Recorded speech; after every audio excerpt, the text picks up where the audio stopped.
Viral এই প্রোডাক্টটা আমিও টিকটক শপ থেকে আনছি। আর আমি একটা রিভিউ দিলাই আপনার সাথে।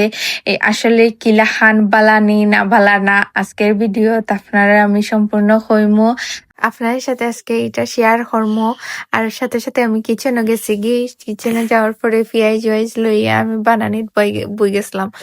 আর বানানিত বইয়া আমি জাস্ট অবাক হয়ে গেছি, তো সুন্দর ফলাও এগুলান আমরা আতেও ফলতাম পারি না। আর যারা যারা এটা লইছেন না তারা এটা তাড়াতাড়ি কিনোকা, কারণ সামনে আইছে রমজানও যদি এটা আপনার সাথে থাকে তে আর কোনো কিছুই লাগতো না। আর পেঁয়াজ বানানি একটা ঝামেলা, আমার কাছে সব সময় ঝামেলা লাগে। আর ইকান আপনারা যারা আত কাটতে ডরাইন ওইটা দিয়েও আপনারা এই পেঁয়াজি গুলো ফলতা পারবা। আর যত ধরনের সালাদও আপনারা এটা দিয়ে বানাই দিতে পারবা খুব ইজি। আর এগুলো আপনার চাইলে কম ছোট বড় করতে পারবা আপনার যেলাখান সাইজ ভালো লাগে। আর এখানে দেখো ছোট বড় সব সাইজের করা যায়।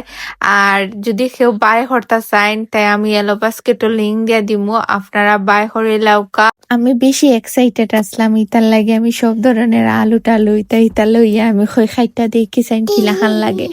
আর খাটার পরে তো আপনারা দেখাই অনেক সুন্দর ছোট ছোট সাইজ হইয়া আইছে। আর এটা দিয়ে আলুর পাকোড়া টাকোড়া কতটা বানানি যাইব, আমি খুব বেশি মানে খুশি হয়েছি যে কত সুন্দর। আর খুব চটপট আপনারা সালাদ উলাদ বানাইয়া খাই লিতে পারবা। আর বালাতা হোকা সবাই।